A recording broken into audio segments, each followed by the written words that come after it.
이번에 총선도 불출마하시겠다 뭐 이런 말씀하시고 하는데요. 예. 이낙연 총리님도 그렇고 참여하는 제 세력들이 네. 좀 더 야심가적인 측면이 돋보였으면 좋겠다. 양보랑은 좀 개념이 다른데요. 파격일 겁니다. 어쩌면은 누군가 기대하기 어려웠던 수준의 도전이라든지 이런 것들이 큰 변화를 만들어낼 수 있다. 기본적으로는 이게 정치 공학적 통합이어서는 국민들께 감동을 못 드립니다. 원칙을 갖는, 원칙이 있는 통합이어야 하고요. 예. 앞으로 뭘 하겠다는 것이 먼저 국민 앞에 제시돼야 되는 것이지요. 호남 같은 경우에는 지금 호남 출신 지도자라든지 호남의 가치를 대변하는 전남지사까지 하셨는데 그 지역 상황을 잘 알고 있는 지도자를 갈구하고 있다. 이재명 대표의 비민주적인 당 운영에 대해 가지고 지적을 많이 하셨기 때문에 저라면은 개항합니다. 굉장히 상징성이 있는 움직임이 될 수 있겠죠. 자, 이 목소리 들어보니까요. 이준석 전 대표와 이낙연 전 대표 각각 지금 신당을 만들고 있는데 뭐 연대 또는 합당 뭐 이런 얘기를 하고 있는 상황이잖아요. 근데 이준석 전 대표가 이낙연 전 대표를 향해서 왜 불출마하세요? 호남? 아니면 개항을 좀 나가세요. 약간 이 분위기잖아요. 그런데 이낙연 전 대표는 왜요? 아닌 것 같은데요. 약간 이 분위기로 뭔가 거절하는 듯한 상황으로 가고 있습니다. 박원석 전 의원님. 예. 이준석 전 대표는 왜 이낙연 전 대표의 총선 출마를 말하고 있고 또 왜 이낙연 전 대표는 지금 이를 거절하는 상황이 된 겁니까? 아마 이제 신당의 그 총선 전략에 있어서의 확장성 예. 같은 걸 고려해서 이낙연 전 총리께서 불출마보다는 어쨌든 신당의 성패에 있어서 호남 여론이라는 게 굉장히 중요하기 때문에 예. 호남에서 지지를 모으고 또 유권자들의 여론을 환기시키는 역할을 적극적으로 해주셨으면 좋겠다 이런 뜻인 것 같고요. 가장 적극적인 형태의 그 이제 여론 환기에 나서는 건 출마죠. 본인이 지금 나서야 된다. 네, 아마 그걸 이제 원론적으로 강조한 근데 이미 거라고. 불출마 선언을 강하게 해버렸는데. 뭐 그렇긴 한데 예. 또 신당의 성공을 위해서 이낙연 총리께서 생각을 바꿀 수 있는 거잖아요. 때문에 이제 그런 의견들이 좀 오가고 있는 게 아닌가 싶은데 예. 이제 그럼에도 불구하고 이걸 압박하는 모양새는 적절하지 않다. 저는 그렇게 생각합니다. 왜냐하면 어쨌든 전직 총리까지 지내셨던 당대표를 지내셨던 정치적으로는 큰 자원이기 때문에 최종적인 출마 여부는 본인의 실존적 결단의 문제이지 누가 예. 압박한다 그래 될 수 있는 문제는 아니고 지금 아까 중간에 말이 나오는데 약간 거절하는 것 같단 말이에요. 아무리 봐도 분위기는요. 뭐 꼭 그런 건 아닌 걸로 제가 알고 있어요. 오. 이제 그런데다가 뭐 인천 계양을 출마 같은 거는 흥미로운 아이디어로는 얘기해 볼 수 있지만 예. 뭐 이낙연 대표가 민주당 내에서 당 운영에 대한 갈등을 이재명 대표하고 겪었지만 그렇다고 이재명 스토커가 될 수는 없는 거잖아요. 스토커예요? 네, 그거는 제가 보기에 좀 부적절한 이 발언을 이준석 대표가 한 게 아닌가 싶어요. 홍준석 대변인 이게 뭐 뭐랄까 지금 다른 정당들 아직 만들어지진 않았습니다만 신당 상황에서 좀 벌어지는 얘기인데 특히 인천 계양을 출마 얘기까지 지금 이준석 전 대표가 꺼내놨거든요. 글쎄요, 이게 성사가 될지는 모르겠습니다만 이게 만약에 그런다면 이게 인천 계양은 어떻게 되는 겁니까 도대체 그럼 그 지역구는? 그런데 이낙연 전 대표께서 인천 계양을에 출마하는 게 정도다라고 생각하는 국민이 과연 얼마나 될까 저는 좀 의아하고 갑자기 왜 계양을? 이준석 전 대표는 이제 저하고 이름이 같은 분이고 총망받는 그러네요. 지도자이고 저 정치사에서 이제 의미 있는 역할을 했으면 좋겠다고 개인적으로 생각을 합니다. 그렇지만 이제 평론가가 아니지 않습니까? 예. 집권 여당의 대표도 했었던 분이고 또 이낙연 전 대표하고는 같은 배를 탈 수 있는 총리 대표하셨던 우리 지도자인데 예. 그분의 거취를 어디로 나가시는 게 좋겠다. 평론가처럼 이렇게 말씀하신 것이 과연 적절한가? 저는 이제 좀 의문이고 야심가적인 면모를 보이셨으면 좋겠다라고 하시는데 과거 이낙연 전 대표는 좀 좌고우면도 많이 하시고 이제 이런 면이 있었던 것 같습니다만은 지금은 저분이 저렇게까지 과단성 있게 하나 할 정도로 지금 이제 막 밀고 나가지 않습니까? 예. 그런데 왜 더 이상 어떻게 야심가적인 면모를 보이라는 것인지 잘 모르겠고 개항을 출마 이것은 그 국민들이 생각할 수 있는 그런 정도는 아닌 것 같고 현실적으로도 거기서 뭐 당선될 가능성도 없고 왜 나가라고 하는 건지 잘 모르겠습니다. 그러니까 이준석 전 대표는 출마가 곧 파격이고 야심가다 이렇게 연결이 됐잖아요. 네. 아이고 근데 그거 이제 국민들이 납득하고 많은 사람들이 그렇게 생각을 해야 상식이고 정도인 것인데 이건 잘 납득이 전 가지가 않습니다. 그래서 갑자기 계양을 얘기까지 지금 계양을 이낙연 전 대표하고 연결 지으신 분은 많지 않았을 것 같은데 이게 이렇게 툭 나왔어요. 그런가 하면 지금 신당 준비를 하시는 분들, 이준석, 이낙연 전 대표만 있는 게 아니라 그런 분들도 돕고 있는 분들도 많이 계시거든요. 근데 그분들 사이에서도 지금 이게 의견이 차이가 나고 있습니다. 들어보시죠. 그거 좋은 제안이라고 봐요, 저는. 좋은 제안이다. 저도 이낙연 대표님한테 예. 사실 총선 불출마에 대해서 저는 개인적으로 반대 의견입니다. 근데 국민들이 보기에는 지금은 이 새로운 신당을 만들어서 이 기득권 정치하고 한판 붙어라. 이런 민심들이 보이지 않겠습니까? 20%든 30%든 예. 이 민심에 부합하려면 저는 전쟁에 나가야 된다. 출마를 해야 된다. 출마해야 저는 된다. 광주에 출마하시는 게 맞다고 봐요. 출마 불출마 그리고 지역을 놓고도 뭐 여러 가지 얘기들이 있어서 이준석 전 대표도 얘기하지만 다른 분들도 얘기하는 분들이 있어요. 그래서 저는 뭐 여지는 뭐 완전히 제가 뭐 그럴 가능성이 전혀 없다 이렇게 말씀은 못 드리겠고요. 그러나 현재 지금 현재는 어떠냐라고 물어보면 고려하고 있지 않다. 정의한 교수님, 일단 이게 여러 가지 질문이 이제 나올 수밖에 없는데 제가 한꺼번에 좀 질문을 드려볼게요. 일단 이낙연 전 대표가 출마를 하겠나? 근데 만약에 출마를 한다면 이준석 전 대표가 요구한 거를 응하는 셈이 되는데 그럼 뭐 끌려다니는 거 아니냐? 이런 시각이 또 나오는 건 아니냐? 이거 어떻게 보십니까? 출마 여부 지금 예단할 수 없지요. 그러나 어쨌든 이낙연 대표는 대단히 진중하신 분이잖아요. 예. 사실 본인의 불출마 입장을 이미 밝힌 바 있습니다. 근데 이제 와서 다시 입장을 좀 번복해야 된다는 부담이 생기겠죠. 이제 설명을 자세히 해야 되는 상황이 되잖아요. 그렇습니다. 그러나 그것 또한 신당의 성공을 위해서라면 예. 신당의 성공을 위해서라면 선거 전략상 이낙연 전 대표가 출마하는 게 바람직하다라는 여론이 또 만들어질 수도 있는 상황입니다. 예. 그렇기 때문에 정치인이라면 그 가능성은 열어놔야 된다. 사실은 이낙연 대표가 저는 그 이번 총선 불출마를 얘기했을 때 예. 사실상 대선 불출마를 얘기했어야 된다. 오히려 이번 총선에서는 신당의 씨앗을 뿌리기 위해서 온몸을 던지겠다. 예. 기득권 정당과 차별화된 선거운동을 통해서 제3정당을 성공시키겠다. 오로지 저의 일념은 여기에 있다. 이런 자세로 한다면 그런 자세를 가지고 본인이 가장 역할을 할 수 있는 호남 지역 같은 데 출마를 통해서 신당의 바람을 일으키는 모습이 더 훨씬 좋았을 수 있겠다.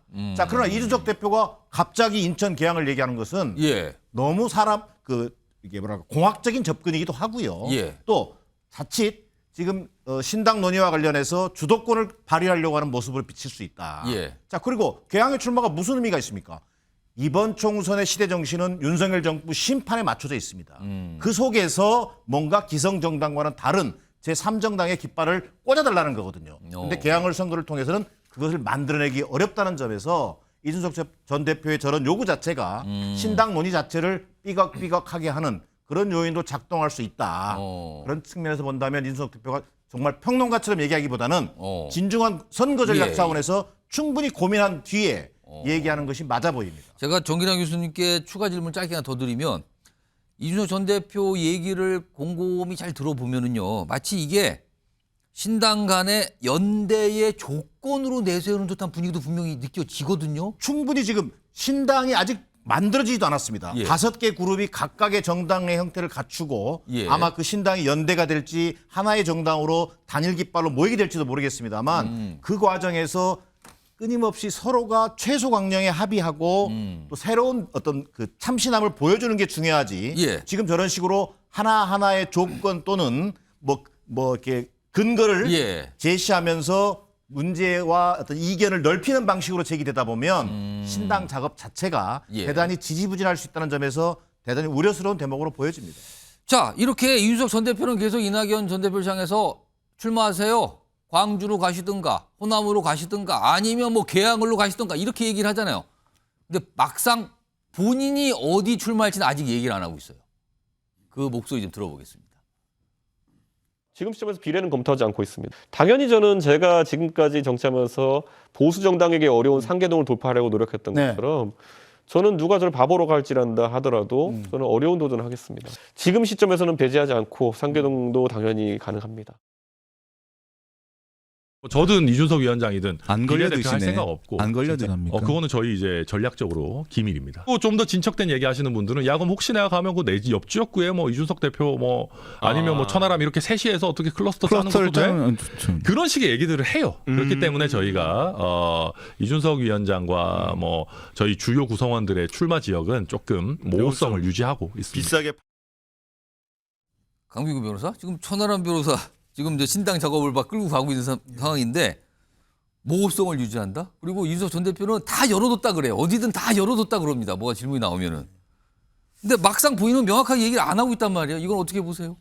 그러니까 지금 본인은 지금 그 이낙연 그 전 대표한테는 뭐 인천 계양을에 가라 이렇게 말을 해놓고 본인은 지금 애매한 표현을 쓰거든요. 근데 제가 볼 때는 결국은 뭐 이 상계동 쪽으로 갈 확률이 높다고 봅니다. 아, 그동안 원래 본인의 지역구고 또 본인이 지금 어쨌든 간에 그 신당을 창당을 해갖고 또 당 전체의 어떤 당무를 또 관할해야 되고 또 총선에 또 이걸 적극적으로 본인이 진두지휘를 해야 되는데 그런 마당에 전혀 모르는 지역구에 가서 출마한다?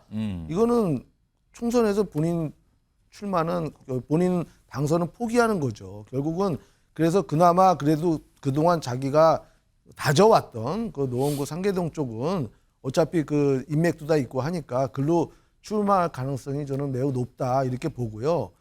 그리고 또 이낙연 전 대표에 대해서 자꾸만 이렇게 공세를 하는 거에 대해서 여러 패널 분들이 이렇게 얘기를 하셨는데 제 생각은요. 예. 이거는 굉장히 어떻게 보면은 그 노림수가 있는 얘기입니다. 뭐냐면은 이낙연 전 대표하고 일단 차별화 전략을 하는 겁니다. 차별화 전략을 하면서 또 그 이낙연 신당과 이준석 신당의 어떤 그 교집합되는 어떤 지지층들이 있거든요. 예. 그 지지층을 자기 쪽으로 끌고 오려는 거고 또 자기는 이렇게 열심히 나가서 선두에 나가갖고 뭔가 싸운다 예. 이런 모습을 강조하기 위해서 대비되는 이낙연 전 대표의 어떤 불출마가 좀 비겁한 거 아니냐 이런 어떤 비난을 하면서 자신의 어떤 그 또 강점을 좀 부각하려는 이런 게 강하다 저는 이렇게 보는 겁니다. 강민구 변호사께서는 지금 이준석 전 대표가 결국에는 노원구 상계도 원래 지역구에 나갈 거다라고 전망을 하신 건데 과거에 이준석 전 대표는 거기서 3번 떨어졌어요. 예, 3번 어려운 곳이거든요. 근데 이번에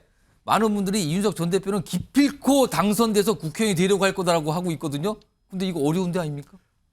그렇지만 그 전혀 새로운 지역구 가는 것보다는 낫고요. 그동안 그 이준석 그 정치인 이준석의 어떤 위치하고 지금 현재 그래도 국민의힘 당대표까지 했던 그 이준석의 위치는 많이 차이가 납니다. 그래서 지금은 한 번쯤 도전해 볼 수가 있고 충분히 가능성이 저는 있다고 보입니다. 그래서일까요? 이 지난해 말에 본인이 당을 국민의힘을 떠나면서 거기 쌍계동에서 했잖아요. 숯불 갈비집 뭐 선언 본인은 그렇게 표현했는데 그러고 보니까 그때 거기서 장소를 선택해서 했군요. 박원석 전 의원님. 예. 이준석 전 대표가 지역구에 나오면 도대체 어딜까요? 대구입니까? 노원입니까? 최근에 또 세종 얘기까지 나왔어요. 어디입니까? 어디로 보세요? 글쎄요. 그거는 뭐 본인만이 알겠죠. 아직 뭐 밖으로 알려진 게 없어서 지켜봐야 될 것 같은데 가장 유력한 곳은 그동안에 여러 번 출마했던 곳이라고 저도 봅니다. 역시 노원.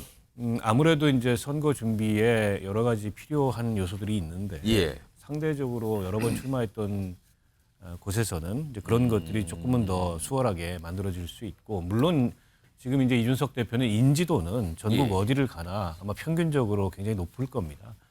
때문에 인지도 때문에 출마 지역을 어디로 할까 이걸 고민하는 건 아닐 것 같고 전략적으로 어떤 그 출마가 어느 지역에서 출마가 전체 이제 그 신당의 선거 전략에 도움이 될 건가 뭐 그런 걸 포함해서 여러 가지 고민을 하고 있는 것 같은데 조만간 입장을 밝히겠다고 하니까 좀 지켜보면 될 것 같고요.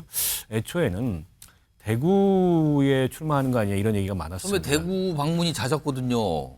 그리고 실제 고민했던 것으로 알고 있는데 근데 이제 대구 출마를 하려면 본인 혼자 대구에 가가지고는 승산이 없고 결국에는 대구 공략을 위한 일종의 라인업이 구축이 돼서 대구에 도전하는 컨셉이 잡혀야 되는데 지금 대구에 그만한 인적 자원 확보가 안 돼 있어요. 모르겠습니다. 아마 국민의힘의 공천 작업이 진행되면서 대구 경북에서 많은 이탈자들이 발생하고 그분들이 또 지역 유권자들의 평판으로 봤을 때 좋은 평판을 여전히 유지하고 있는 분들이다. 이렇게 되면 이제 한번 도전해 볼 만하죠.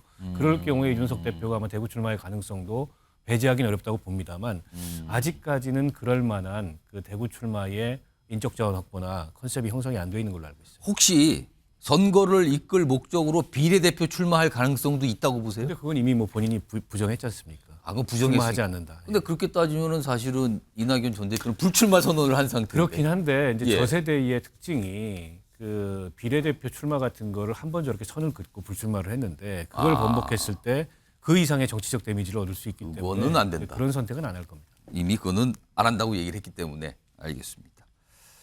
뭐 신당 움직임들 꿈틀꿈틀대는 모습들 좀 소개해드렸고요. 아, 이것도 어떻게 될지 모르겠습니다. 뭐 서로 약간 신경전 같기도 하고 여러 가지 모습이 나타나는데 그걸 출마하라 왜 약간 이렇게 모습이 좀 비춰지고 있어요.